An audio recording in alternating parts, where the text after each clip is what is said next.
Hello everybody, good morning and welcome to the United Stands. I'm Mark Goldbridge and this is your latest Manchester United news and transfer news. Lots to get into this morning. Some shocking news coming out about season ticket licenses, which could cost fans up to £4,000 just to have a license to go to Manchester United. We'll talk about that. Also, could Mainoo be heading out of Manchester United to Tottenham?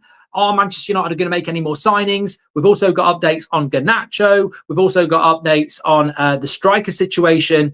We've also got the midfield and a ridiculous story, actually. I do want to I'm not going to talk about it at the start. I don't think it's worthy of an opening story on a morning show. But apparently Ekitike rejected Manchester United. And I just don't really get it. I don't really get what the point is behind that story. It came in from a Liverpool journalist again last night. And I still think we operate in a world where Arsenal fans, Liverpool fans, maybe even Man United fans like the one-upmanship of people rejecting rivals.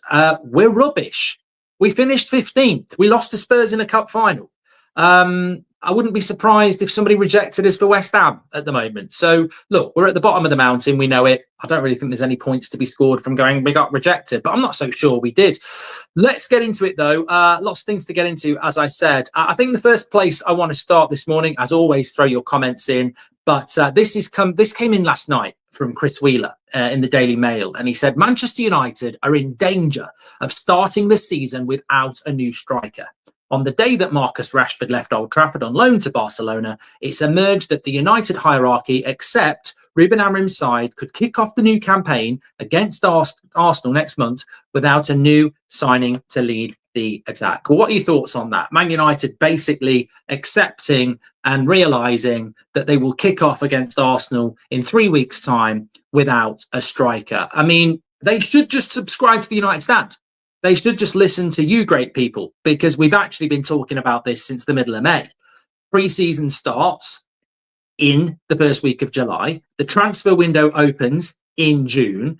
And we knew from the middle of June that we were playing Arsenal in 3 weeks' time. I'm sorry. I find it incredible. And I mentioned this last night when Fabrizio said that United could still make a midfield signing in the last few weeks of the window. This preparation planning is just being exposed for what you and I, ordinary football fans of this football club, exposed weeks ago, that this was going to happen. And they're either really thick, which I don't think they are, or they're accepting of the situation. We will not have a striker in place for the start of the season. And it's not just about that. I find it really naive when people start thinking, well, there's still 3 weeks to go. It's the same people in the middle of June who were saying, watch the madness when July happens. It's all because of FFP and PSR. And yet here we still are on the 24th of July with no signing coming in for Manchester United. And I think that is something that many of us predicted. But the question has to be why? Because it's not about, we could sign a striker the day before the Arsenal game. No pre-season, no preparation, no idea of the system. You're just throwing them into the deep end. Would you, if you ran a business that was really, really important and you needed to bring somebody in before this big meeting, would you bring them in 10 minutes before the meeting and say, go for it? And this is exactly what I'm talking about. You can apply these principles of, just logical, simple business to any business. And as I say, if I run a business and I know I've got a massive meeting in a month's time, and I know that the people I've got aren't really up to it, and I need somebody to pull this meeting together and present it, and everyone's going, this person. I'm like, yeah, great. But let's do it the day before. Let's do it the day before that meeting. And everyone will be like, but they're not going to know the plan. They're not going to be able to rehearse. Yeah, we'll just throw them in. And this is what Man United are doing. But we're not even going to have them for the meeting by the sounds of it. So it doesn't surprise me. And it's not just the striker, it's the goalkeeping situation as well. But it's disappointing. It's disappointing because I'm very, really, really happy with Mbeumo and I'm really, really happy with Cunha. And I'm sure we will make, I don't like to use the word sure. I think we will make some signings. But it's, the chickens are coming home to roost now. And I do use the word chicken in its fullest term because I think it has been a bit cowardly, this transfer window. We've been a little bit weak. and we've been a bit exposed. And I know I'm being unfair to chickens, but I think the chickens are coming home to roost because we haven't actually got what we needed to have for the start of the season. And I've known, and you've known for a very long time, that in our first 5 games, we play Arsenal, Chelsea and Manchester City. And in our first 8 games, we play Liverpool, Man City, Chelsea and Arsenal. They've already spent £1 billion collectively in this transfer window, and they finished in the top 4. So, look, it's nothing we don't know. It's nothing we don't know. If you've been watching this channel, it's nothing you don't know. We know this was going to happen, but it's so disappointing that the striker situation, the goalkeeper situation aren't going to be resolved. And I think, look, some of you may be new to the United Stand. Some of you may be new to being involved in Man United in depth like we are. But trust us, we've been in this situation year after year after year, and it happens year after year. And every March, April and May, we go, is this the window where we're actually going to do what other clubs do? Is this the window where we're going to get business done early and be prepared for the start of the season? And it annoys me. This is the time where it really annoys me the most. When I see teams like Arsenal, Manchester City, not necessarily Chelsea and Man City, to be fair, because they have played in the Club World Cup, but definitely Liverpool and Arsenal. They're out on their tours. They've got most of the players they want, and they've got 3 weeks to, get ready. And I look at Man United and I go, and Mbeumo's not really even had a training session yet. Cunha we've had from the start. We've still got loads of players that need to go, and we've not really brought in key players. And it's the contradiction that concerns me, because, and I am going to talk about this other stuff as well, but it's the contradiction that annoys me, because as a fan, we're almost like mini managers. We go down the pub, we go to school, we go to work, we speak to mates, and we defend our stance, we defend our position. And many of us have said, you can't criticise Amorim too much. He needs a pre-season and he needs his own players. And that's a logical stance to defend this manager. And then the pre-season hits, he doesn't get the players in, and you sort of go, as much as I want him to do well and as much as I want to defend him, how can I defend him next season against he didn't get his players in time? It won't work. It didn't work with Ten Hag, it didn't work with Jose, it didn't work with Van Gaal, it didn't work with Ollie. It won't work. I know it won't work. I know if we have a bad season and we hit November and we're all sat there going, well, he didn't get the players he wanted and he didn't get a pre-season, that's too technical for the Amorim out brigade. They won't have it, especially not the media and the ex-players. So it is frustrating. It is an excuse, but it's one that I don't understand why the club have done it. I really, really don't. But look, on the striker, yeah, absolutely. I said it in mid-June that we wouldn't have a striker for the tour. And at the start of July, I said, I don't think we'll have a striker for the first game of the season. And I've been right on both of those things. And I think a lot of you would have agreed with me. We're not going to put ourselves in a position where we have a striker for the Arsenal game unless something incredible happened around a loan deal where maybe we did loan Garnacho to Villa and they loaned us Watkins back, because those things can happen very, very quickly. But an actual signing, whoever we move to, like I saw in the Manchester Evening News, they were talking about Mateta. I mean, that's not illogical, is it? He's a player that we've looked at for a long time. We've mentioned for a long time on the United Stand. People are mentioning Vlahovic in the chat. We know Watkins is the priority. We've also heard about Jackson. There are others, Mawani, but every single one of those deals, we're not in concrete talks for yet. So even if you get today, Man United are in concrete talks with Mawani, you've got to add 4 or 5 weeks on there before that's a here we go. So yeah, it's not looking great, is it? And look, the bigger concern is maybe we do scam something out of Arsenal opening day, but maybe we get beat. And then maybe we go to Fulham and we get beat.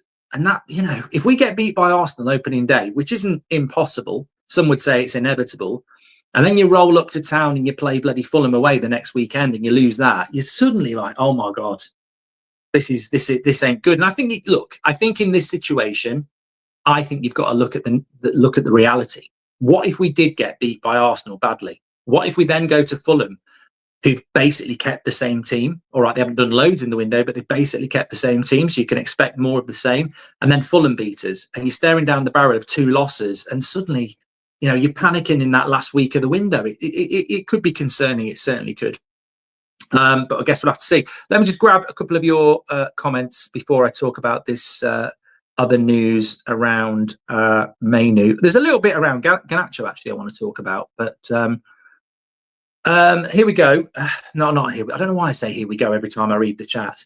Patrick Lynch says, I get the feeling that the hierarchy see us having no European football and believe Amorim will be able to sort things with the extra training time. It's a huge risk and one we shouldn't be taking. It's a cheap option, isn't it, Patrick, essentially? Colin Bolger's gifted a membership. Thank you, Colin. Liam says, hi, Mark. Yesterday I broke my collarbone and I love watching the streams. Striker options. If we can get Vlahovic on a free, then go for it. Liam, I hope your recovery goes well. I really, really do. But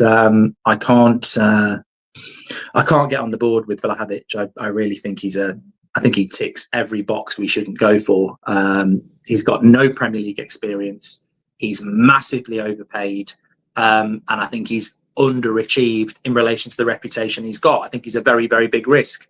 Emily Derry says it's increasingly clear that the priority for the planning, if any, for this window is not football, it's finance. Thank you, Emily. Hope you're doing very well this morning. They're literally setting up Amorim to fail, says Irish Whiskey. And where are the Ineos Madness gang? PR is dead at the moment, says Dunny. Gabrielle, welcome to the Members Club. Well, I think Man United this morning, I don't know whether anybody saw it, but Manchester United's confusing social media post this morning was retweeting a famous tweet from about 13 years ago where Wayne Rooney said, do you want picking up this morning, Rio? That's the big post from Man United's Twitter account this morning. And you sort of like, people are going, are we signing Rooney up front? I would imagine they're both playing in a Legends game. You know, I imagine that's the peak of Man United's announcements for today. A Legends game, which is pretty much Man United, isn't it? Living off the name Manchester United. It's pretty much what the Glazers do. It's pretty much what Ineos do. We're just playing off past name. And look, the US tour, something happened at Niagara Falls last night where they lit it up in red and white. And we're the biggest club in the United States at the moment because all the big teams are in Asia, aren't they? So I'm sure it's just about promotion and PR for Man United. And I hope this tour isn't just a PR tour like last year. I hope we actually start playing some good football and start to learn the system and keep bringing players into the club. But I am concerned. I'm very concerned. In fact, I'm so concerned. I'm going to move this up the ante because I think you lot are intelligent enough to understand that football isn't just about signings. We are a community. Absolutely incredible story coming out this morning from Mike Keegan, re the stadium. So Manchester United Stadium isn't even being started to be built yet. But Mike Keegan has put a story out this morning saying that Manchester United are considering operating an NFL American football model where football fans will buy licenses to have a season ticket at Manchester United. Now, I didn't know what this was all about, but if you're a season ticket holder or you're thinking about being a season ticket holder, or like Emily Derry says, you don't think that this is a football club and you think it's a business, like Emily said, listen to this. So basically what happens is a license means that you can basically buy a license. This would be at the new stadium. So 100,000 capacity new stadium. When you buy your season ticket in the new stadium, you will be offered the opportunity to buy a license. What that license will do is means that that's your seat, sometimes for 20 years, sometimes for the entirety of the time that stadium's there. So let's say when that stadium's built, you can buy a license on the seats that you have, say 2 seats. You buy a license, which means they are your 2 seats for life, as long as you keep renewing your season ticket every year. Which sort of makes me think, is that not the current situation anyway? Because you have a period where you can renew your season ticket. Anyway, £4,000 it will cost to do that. Now, if everybody does that, 100,000 people at 4,000, that's 400 million Man United can make, just like that, for coming up with something that didn't exist before. If 50,000 people do it, it's 200 million, just like that. I mean, you're just printing money. You're using fans again to print money. So not only is your season ticket going up, not only do they, I mean, I was down the Superstore on Monday because Seb wanted a water bottle for training. You can buy a Man United shirt for 80 quid, the away top, and then you can buy an authentic one for 120 quid. And I was like, you can tell the difference. Like the 120 quid one is like better. The 80 quid one is like, it's just like a printed one. So yeah, it's money, money, money, money, money. But it's always, you know, the Glazers have never put a pound into this football club. You, I, and everybody watching this stream has put more money into Man United than the Glazers. And it's incredible, isn't it? They don't put anything in. So this is just another cash grab. £4,000 if they do it, just to have a license. You still have to pay your season ticket price every year, by the way. So you pay 4,000. That sort of gives you a right to buy your season ticket every year. But you still got to pay a grand or two or whatever for your season ticket every year as well. It's like a timeshare, really. It's incredible. But we've probably got plenty of USA fans saying this happens a lot in the US because I wrote a few down. So it does happen. 35,000 for Dallas Cowboys. LA Rams were doing them from 160,000. So it's common in American football where you have a license and then you buy your season ticket. You're just printing cash. You're basically printing cash. The MCC does it in Australia as well, says Cameron.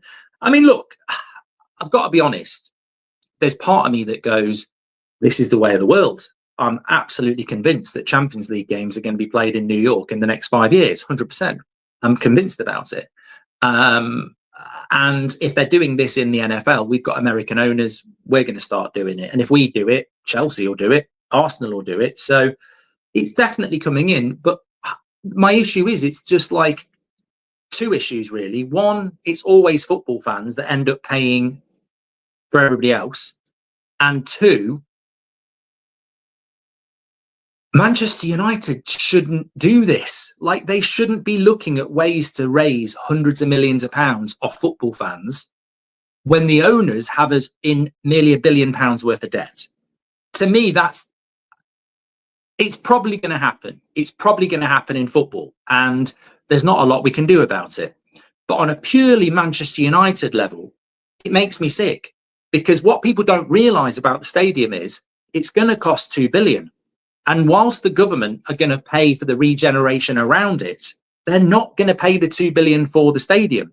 So we need to pay $2 billion for that stadium. Now, most of it will probably be service debt again and loans, but they need some cash injection. And who's going to do it? You're going to do it. It's going to be the fans who pay for it. It won't be the Glazers putting it forward. It won't be Sir Jim putting it forward. It's going to be the fans. And that's what disgusts me about it. It's the fans again paying for the debt. It's the fans again paying for the mistakes of who owns this football club. And of course, as well, the incredible thing is there'll be plenty of people lining up to pay this £4,000, but you won't be paying it for 5 years. And in 5 years' time, when we go back to what we were talking about, the striker situation, in 5 years' time, when this stadium opens and you're paying £4,000 for your license and then £3,000 a year for your season ticket or whatever it's going to be, you're going to be paying to watch Manchester United play in the Europa League and whatever that is. Because in 5 years' time, when this stadium gets built, we won't have been in the Champions League. Chelsea, Liverpool, Man City, Arsenal will have earned £500 million from being in it 5 years later. And also, when we built the stadium, we're going to have to pay that off as well for 5 or 10 years. So I think United financially could be restricted for a decade at the worst possible time. This is so important. Like, I've been talking about this on That's Football and a little bit on here. The way football is going, the Champions League is the Super League. The money you can earn is incredible. They spoke about it in the Telegraph today, so the media are starting to pick up on it. £1 billion has been spent by Chelsea, Liverpool, Man City and Arsenal. £1 billion in this summer transfer window. And they finished top four. Normally, a club that finishes 6th or 7th tries to outspend the top four to get in. The top four are outspending the people below the top four to make sure they're in the top four next year, the year after that, the year after that. So United, at the worst possible time, are embarking on cost cutting and a 10-year plan to cost cut and try and find a way back. 10 years of the Champions League earns you £1 billion, probably more. We're basing that on the first year of 100. It's the worst possible time for United to be putting a plan in play about, austerity and, longer term vision, because, look at Chelsea against Man United. If Man United's 5-year plan is to build a stadium and cut costs, and we're not in the Champions League in any of those years, but Chelsea's plan is to, win things. Every year they're going to be it's half a billion of revenue in prize money that we're not going to get. You can't compete. You just can't compete with that. You really, really can't. Let me just grab some of your comments. Right, people are saying, what's this Mainoo story? Right, I'm going to talk about that next. Don't worry about it. New stadium shows the club is back on track, though, says Dylan. Dylan, can I just say this? Can we hear more from Dylan? I really want to hear more from Dylan. The new stadium shows the club is back on track, though. You can't just drop that in, Dylan, without explaining your strange take. What are you talking about? What don't you understand about it's going to take 5 years to build it? We're going to end up funding it. When it's built, we're going to have to pay it off. And look at how far we've fallen behind in 9 months. At the start of last season, well, 12 months. At the start of last season, we were talking about top 4 and, taking the next step with Ten Hag. 12 months later, the top 4 have obliterated us. They're stronger than us. They're richer than us. They've got much better squad than us. And you're talking about a new stadium in 5 years, making us be back on track. In 5 years' time, I don't know where we'll be, mate, but I don't think we'll be back on track the way football's going. We've got to be in the Champions League now. And I don't know how we do it. I really think Højlund can be great this season, very similar to Gyökeres, and has a good attitude. Amorim needs to mould him into the striker he wants. He's young, and look at where Gyökeres was at his age, says Kay. I don't disagree with you, Kay, but why are we trying to buy a striker? Morning, Mark. After a year of trying, woke up to the news our first ever child is pending. Hope you're doing good, brother, says Dan. Just on that, Dan, you say after a year of trying, I presume you knew what to do.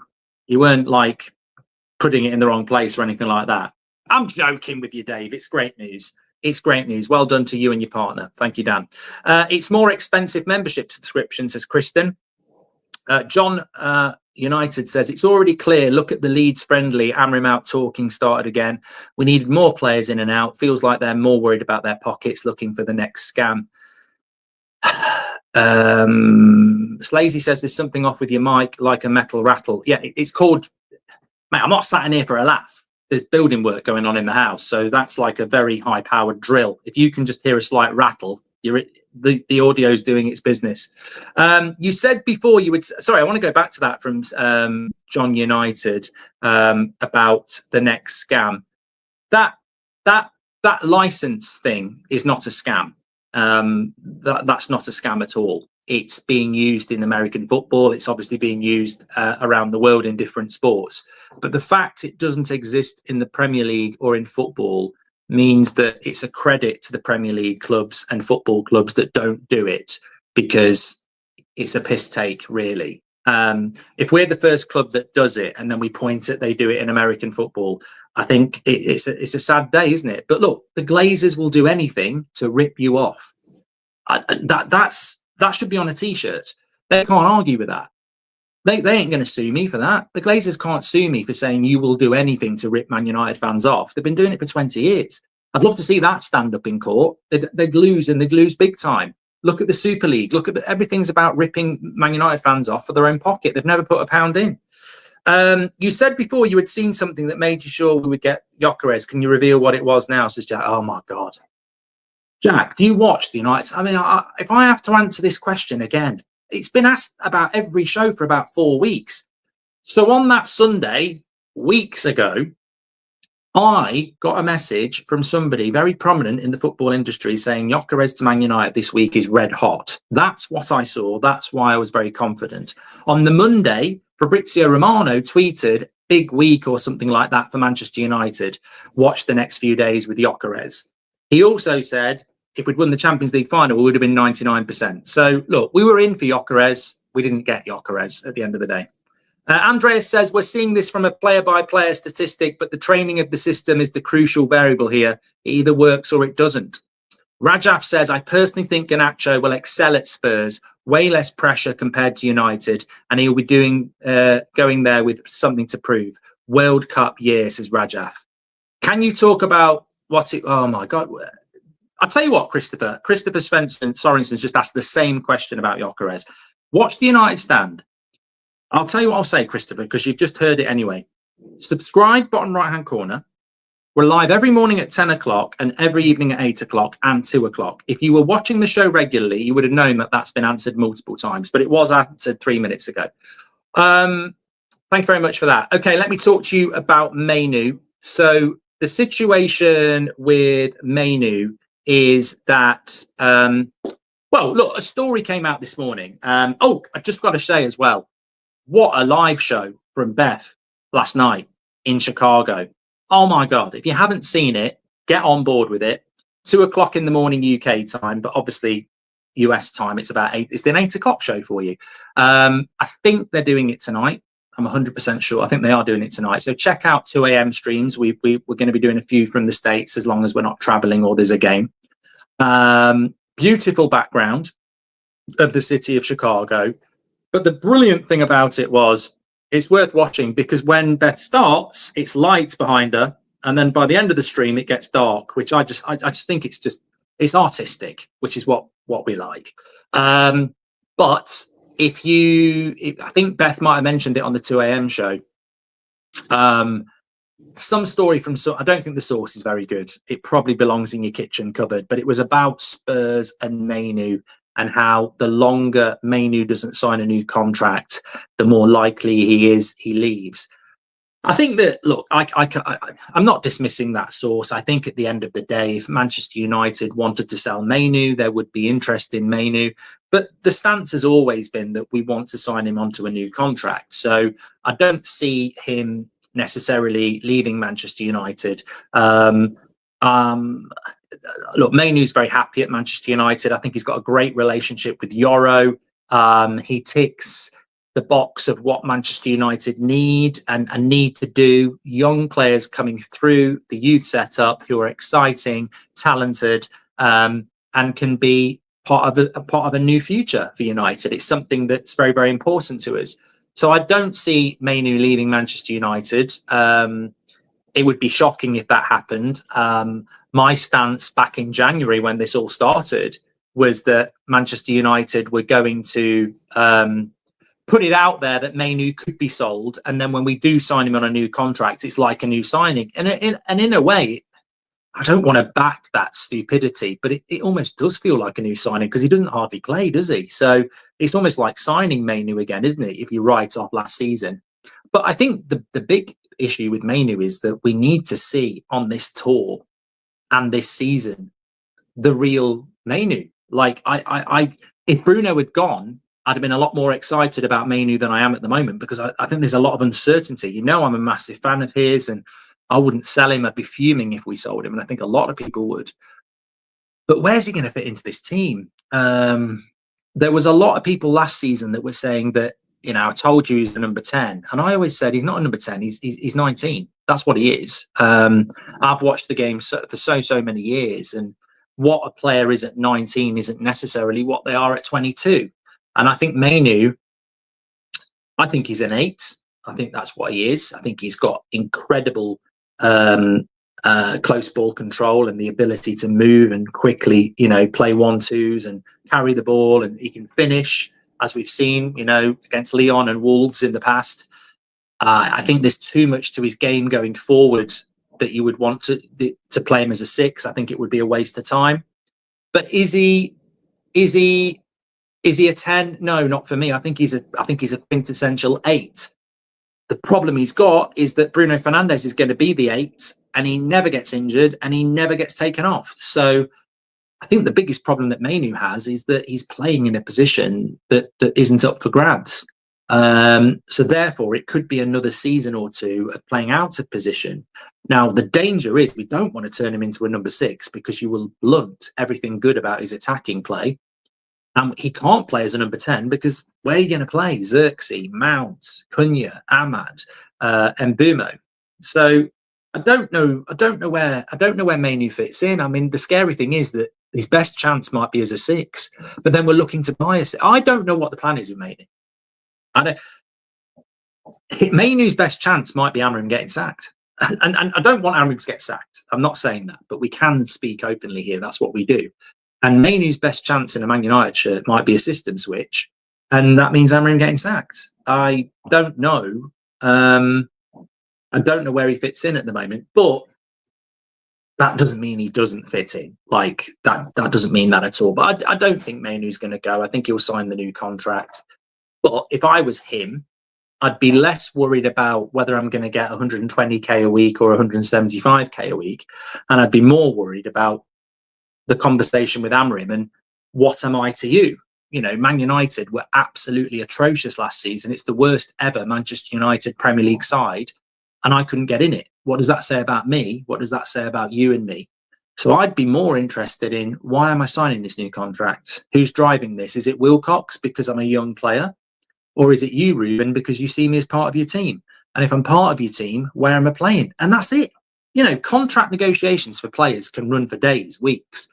This would run for seconds. I'd just go to Ruben Amorim and I'd say, we were rubbish last year, and I put my hand up. I wasn't great either, but I couldn't get anywhere near the first team, and we were rubbish. You want me to sign a new contract? Where in that team am I playing? And if Amorim goes, well, you know, it's up to you to prove where you want to play, I'd go, well, hold on a minute. Why am I signing a new contract then? This club want me and they'll pick me. Where are you putting me in this team? And I'll be having that conversation. And anybody who says, well, he's got no right to ask that. Well, you have. You have got the right to ask it. And I would ask it, because I'm still massively confused about where Mainoo fits into this team, really.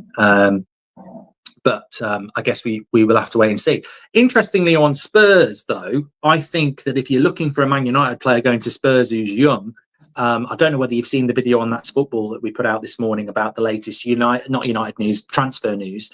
I think that there is big talk from Romano that Son could be off to LA. He's contractually obliged to play on the Asia tour, but after that, he could be heading to LA. Now, if Son leaves Spurs under Thomas Frank, it's a new world. Could Spurs make a move for Garnacho? They have been linked to him, as well as Villa and Chelsea. So it's not beyond the realms of possibility that that could happen. And, you know, under a different manager who is a disciplinarian and gets the most out of his wide players, maybe that is more of an option than we think. So I'd certainly keep an eye on the fact that Spurs do have money as well. They've got Champions League money. So maybe that could be a future thing for him. Make sure you share the video if you're watching, by the way. Thanks everyone who's tuning in, as usual. I'm just going to catch up on some of your comments. But yeah, I don't see Mainoo going anywhere. I'm surprised we haven't announced a new contract yet. But if I'm being a complete and utter cynic, it's not a bad deal, is it, to leave in your back pocket into August when things are going bad? You know, imagine about 3 weeks' time when it's the middle of August and we haven't got a striker and we haven't got a goalkeeper and we haven't got a midfielder and everyone's getting pissed off because we've lost to Arsenal, and then you drop a new contract with Mainoo. So maybe they're just keeping that in the back pocket because of that. Talking about latest Manchester United transfer news, we have got Ben Jacobs on the show at 2 o'clock today. Normally every Thursday at 2 o'clock, but Ben Jacobs is on the show at 2 o'clock today. So if there's any comment, questions or anything you want us to touch on, then let us know. Certainly, I want to know about the striker situation, the goalkeeper situation, what's happening with the midfield, how likely we are to do 3 or 2 of those deals. Are we actually close to having talks with anybody? Because I think we all understand that until we get concrete talks, we can't even start the 5 to 6 week timeline that it takes us to do deals once we actually start negotiating properly, and also outgoings as well. Also, let me just talk to you about, well, look, just talking about Spurs in the midfield. Palhinha at Bayern Munich is apparently heading off to Spurs, according to Plettigol, who is obviously based in Germany, and so is Palhinha at Bayern Munich at the moment. So that might be one to sort of keep an eye on with regards to that, because United had been linked to him, but it doesn't look like that's going to happen. I mean, I liked Palhinha at Sporting and at Fulham, but that was probably the time to do that deal if you were going to do it, really, because I certainly don't think that it's a signing that United are going to do, if I'm being honest. What I will say is Palhinha, midfield for Man United, I don't know how that's going to work out. But I think with the striker situation, look, check out the 8 o'clock show. But another story coming out this morning about Garnacho and how much Emery likes him, and I think he really does. I do just wonder. And look, Watkins is definitely the priority. There's no two ways about it. But I do just wonder if there is something in a loan move for Watkins and Garnacho. Can we financially stomach that? Because part of me, I mean, I'm not Man United's CEO and I'm not Man United's director of football, but I'm actually thinking, you know what?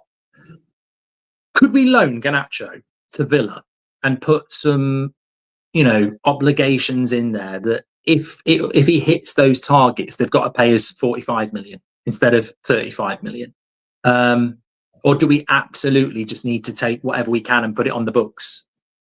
It's interesting, isn't it? It certainly is interesting as to how that might actually pan out, because I just think we've got to get creative, really. What about the Ekitike story, Mark? Right, let me talk to you about this. So I just need to go and read this out. Why is that not working there? Here we go.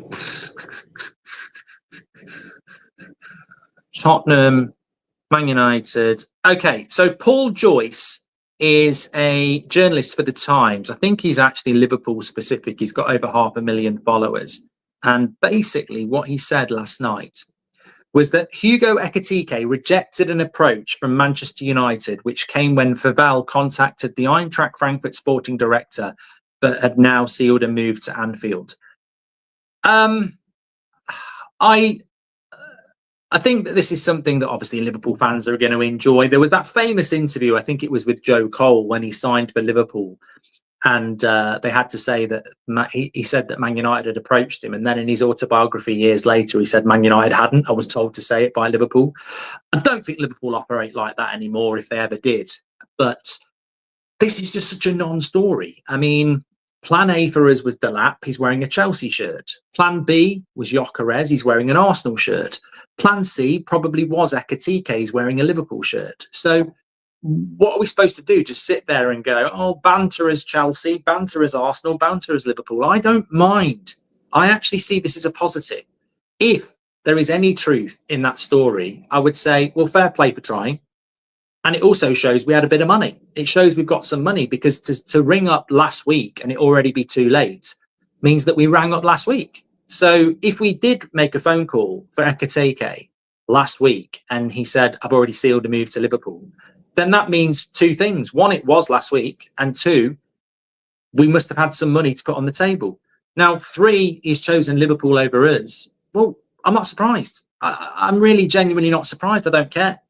But I'm more happy that we actually did try, because at least it shows a little bit of ambition. And okay, you lose. But as I said to you before, if you walk up to somebody that you fancy at the bar and you offer them a drink and they say, no, I'd rather not, at least you know, rather than sitting back and going, it's not worth it. You never know. So I'm okay with that. I'm content with that.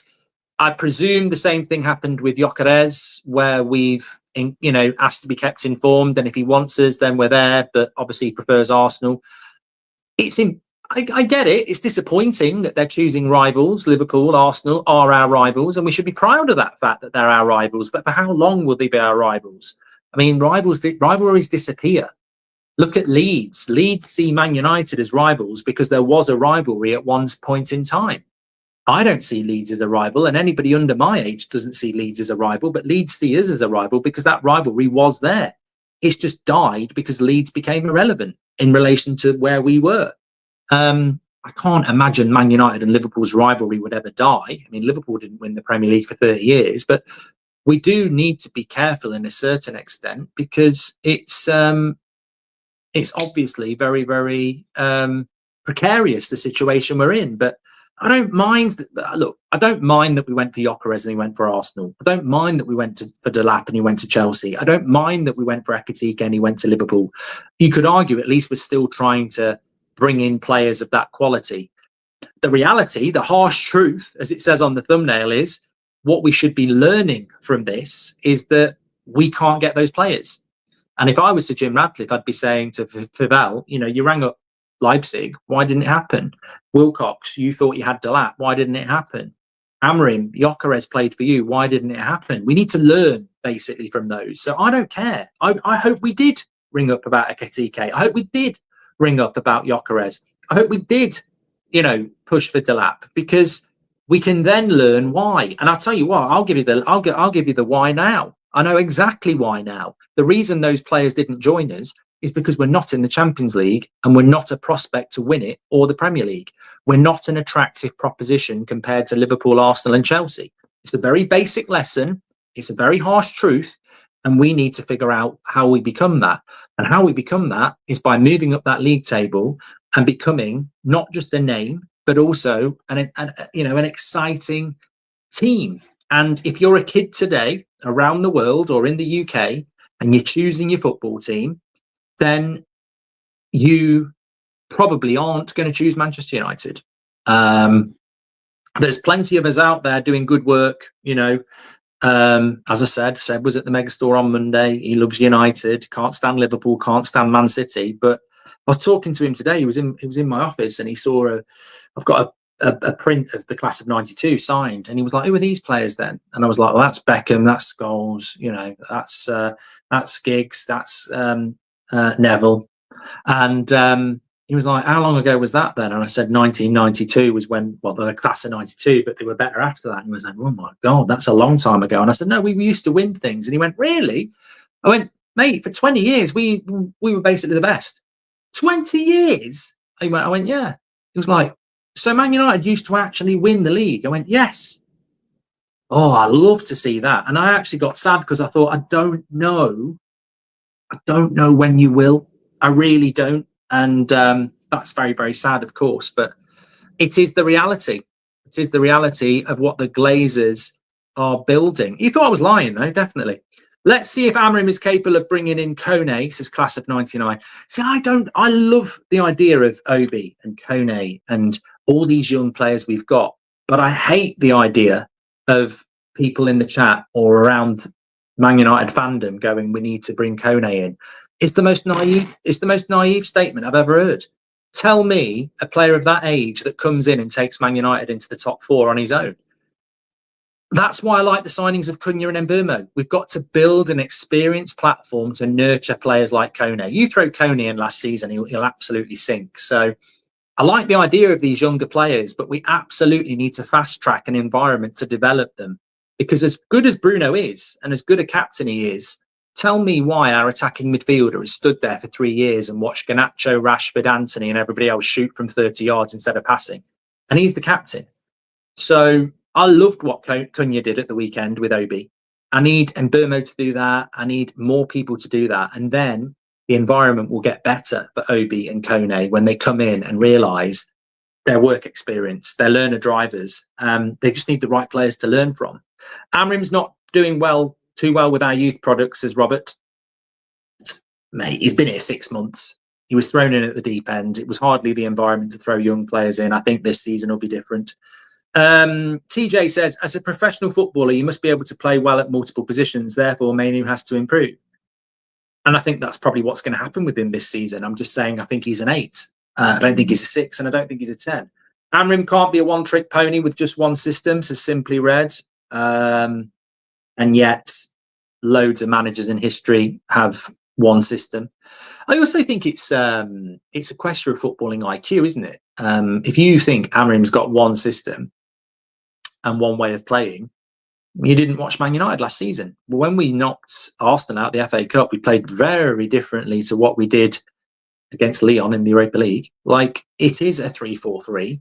But how many times have I said to you it's more like a back 5 because the wide players are playing as fullbacks? It is adaptable. He said it's adaptable. We've seen it at Sporting and we've seen it at United. What you don't like are the results. That's what needs to change. His system is adaptable. His system is not working, but the results are bad. As soon as the system, mate, if he wins his first 10 games of the season, no one will be talking about the system or saying it's not adaptable. New stadium attracts better players, says Dylan. Okay, I'm done with you, Dylan. Sorry. I think you're what we class as rage bait. Do you think Amorim will be more flexible with his system this season? I know he's stern on. Can I just go back to Dylan actually, because people are going, you didn't answer the question. Why is it a positive to get a new stadium in 5 years, and why should we be dancing around about new players? The first players to play in that stadium are 5 years away. The top four have just earned £100 million more than us by being in the Champions League. By the time that stadium opens, we'll have had 5 full seasons. If we don't have one Champions League in that, everyone else who's had it will have £500 million. But the time the players will be buying in 5 years for that stadium will be long finished in relation to being a relevant football club. The gap will be too big. What do you think Chelsea, Liverpool and Arsenal and Man City are going to do with 5 years head start and £500 million of revenue minimum and another Club World Cup, which many of them will be in? Do you think Amorim will be more flexible with his system this season? I know he's stern on playing 3 at the back, but I can see the Amorim out Christmas, Daniel. I don't like talking about the system, Daniel. I think it brings the mood down. It's like talking about Jadon Sancho. I felt we sold Jadon Sancho last summer, and I don't even like talking about him now. And the system, I just find it's just like talking to the most boring person in the world. He's not going to change his system. Now, I'm not any more educated or intelligent than any of you. You can grab this information very, very simply. He's not going to change his system. So leave the system chat to the ex-players on the mainstream. He's not going to change his system. He's just not going to do it. And it's a wasted conversation. Rajaf says, United tweeted Wayne and Rio driving the Grenadier. Oh, my God. Please don't. Don't tell me that's true.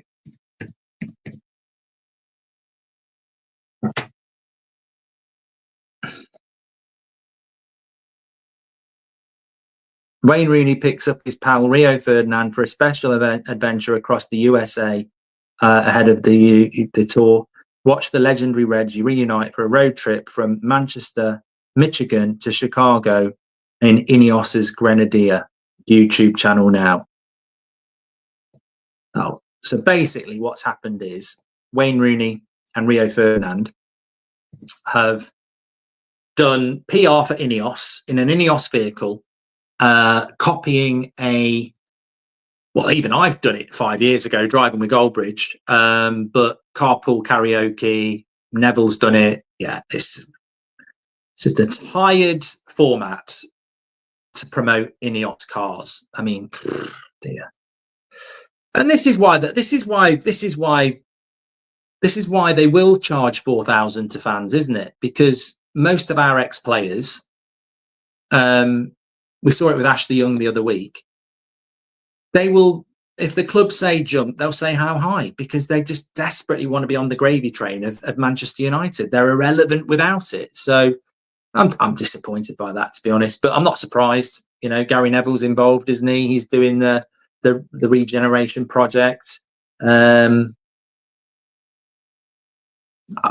I mean, I'm not going to lose any sleep over it, to be honest. But I thought it was a Legends game, but they're driving around in an Ineos Grenadier. Look, people are saying it's not that deep. Absolutely agree with you. It's not that deep. But my problem with it is that day after day, we see the disintegration of this football club. Day after day, we see what the Glazers have done to this football club, and now what Sir Jim is facilitating the Glazers to do to this football club. Day after day, we see it. We're falling further and further behind our rivals. We're in billions of, hundreds of millions of pounds of debt. We're talking about charging fans £4,000 for nothing, basically, to make more money for the Glazers. And we've got legends of this football club who just sign up for a payday from those people. And none of them actually ever say anything about what matters. But, in the case of someone like Rio, who wants to be an influencer to Man United fans, the big thing he doesn't understand is that he doesn't speak to Man United fans. He doesn't speak to Manchester United fans the way you speak. Like, he should be coming out and saying things like, that £4,000 a joke.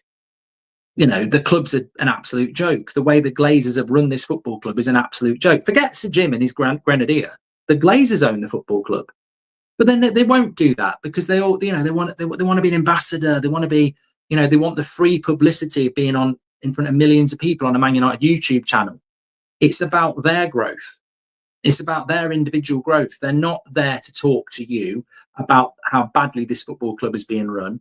And look, to be fair, there are other people who will be on the US tour who are United, aggregators, whatever you want to call them, who will do the same. And that's up to them. But they're not really speaking about what's going on at Manchester United. Are you happy as a Man United fan with what's happened to this football club over the last few years? If you are, fine. If you think there's something to celebrate, that's absolutely fine. But we've just spent the last 40 minutes talking about how Amorim hasn't been backed. We're not prepared for a new season. They're going to charge fans £4,000 for nothing, potentially. The stadium won't even be built for 5 years. Every year we're falling further and further behind. The top four have just spent £1 billion between them in the last 6 weeks, and they're moving further and further away. I'm genuinely happy to have this chat with Rio Ferdinand, Wayne Rooney, Gary Neville, Sir Jim Radcliffe, Omar Barada, any of them. Happily have the conversation and be sat down. I'd love them to sit me down and go, "You've got it completely wrong. We're gonna be back." But I don't think they would have an answer to, we're in hundreds of millions of pounds of debt, we're falling further and further behind, and the only thing we seem to be good at is promoting things to get fans to spend money. That's all it is. I can't see any plan on the pitch that's getting us closer to where we need to be, and I'm urgent for that. Urgent for it. Danny Singh says, if you had a 10-year plan to rebuild United, how would you do it, Mark? I'd kick the Glazers out. I'd put the club back up for sale, and I'd sell it to the richest people out there who are going to clear the debt and spend money like Chelsea. 10-year plan done. And if that involves building a stadium and regenerating the area, fantastic. But first and foremost, Chelsea have been at Stamford Bridge for 20 years with a 40,000 capacity stadium. For 20 years, Chelsea could have had a 70,000 stadium somewhere in London. They've never looked at it more than what's important on the pitch. They've won multiple Premier League titles. They've won 2 Champions Leagues in the last, more recently than we have. And they're still playing in a 40,000 capacity stadium because they've prioritized being successful on the pitch. I want to be successful on the pitch. Anana, what's my name? Says Viking Crypto Warrior. Can you talk about what you've done? That one from Big Digger. United was for the working class. What has happened, says Michael. The financial landscape of football has changed, says Patrick Lynch, massively over the last decade. Who knows what else will change in the next decade? United's planning will probably be obsolete. We need to plan for now, says Patrick. I was one of many asking for a football structure at this club. Will there ever be a day this will work, says Shazwat. We're a business. We're a business. We don't prioritise football. Emily Derry said it. You've said it. We're just a business. Rory C says, fun fact, so far this window, we have a higher net spend than City, Liverpool, Arsenal and Chelsea. They are not blowing us out of the water, says Rory C. I don't know what fun fact you're talking about there. So far this window, we have a higher net spend than City, Arsenal and Chelsea. They are not blowing us out of the water. What's net spend got to do with the price of carrots? We bought Mbeumo and Cunha. We bought 2 players. And you're talking about net spend. Have you looked at the players that Chelsea have bought compared to us? It's volume of quality. We've got 2 players, mate. We haven't even bought the 2 priority positions. So if you're trying to sort of spin the fact that we're having a better window than Chelsea, Arsenal or Liverpool, you're having a bloody laugh. You're having a laugh. They started in a stronger position. You could argue they didn't really need to make many signings and they bought better volume quality players than we have. Net spend is irrelevant. I haven't heard anybody not one out to net spend in years. Hi, hope you're good. What would you do differently? Says Jacob. I think I've answered that. Thank you very much for that. Okay. Oh, it's frozen again now. Do a United transfer review content with Romano. Might be great, says Sejoy. Don't see the relevancy of that. Mark, I'm up at 5 a.m. to listen to... Why would I get Fabrizio Romano on the show to review our transfer business? Give it a mark out of 10? I'm up at 5 a.m. to listen to you because you're the best, but every time you say Bruno is good and a good captain, I lose my mind. Yeah, Jimmy, that's just opinionated. He is the captain. Don't lose your mind. It's a fact. That's what that thing on his arm is. And I believe he is our best player. He's our best paid player, isn't he, after Casemiro? But the debate about the midfield is very, very valid. Very, very valid indeed. How can Bruno complain about players shooting when he wants to do the same as them all the time? He ain't a patient player himself, says JSD. No, but my point is, if I'm playing in the football team and I'm working my arse off, and I've got people like Garnacho and Rashford and Anthony cutting inside and shooting when we should be creating better opportunities, whether I'm the centre-back or the centre-forward, I'm going to have a moan at them if I'm a senior player and say, stop doing that. It's really frustrating. I've played in games myself where, you know, you're in a difficult situation. It's a tight game. You're doing your job, and then someone keeps shooting from everywhere trying to score worldies, and you get bollocked for it. You get an absolute rollicking for it. But at United, it seemed to be promoted. No player FC, sell Mainoo if Amorim doesn't want him, says Ryan. There we go. Okay, so we're back at 2:00 with Ben Jacobs, of course. We'll have a lot of questions for him then. I'm on the 8:00 show. Obviously, if anything big happens, we will react to that anyway. But thank you to all the legends who watched live today. Really enjoyed your interaction as ever. And if you didn't watch live, get your comments in. Lots for you to get into there. Have a great day. I'll speak to you all later. If you didn't check out the video with Beth, go and check it out now. The background is amazing. The transition through the video from day to night, you'll love it. You'll thank me later. Go and check it out. Thanks for watching. Take care. Speak to you all in a bit.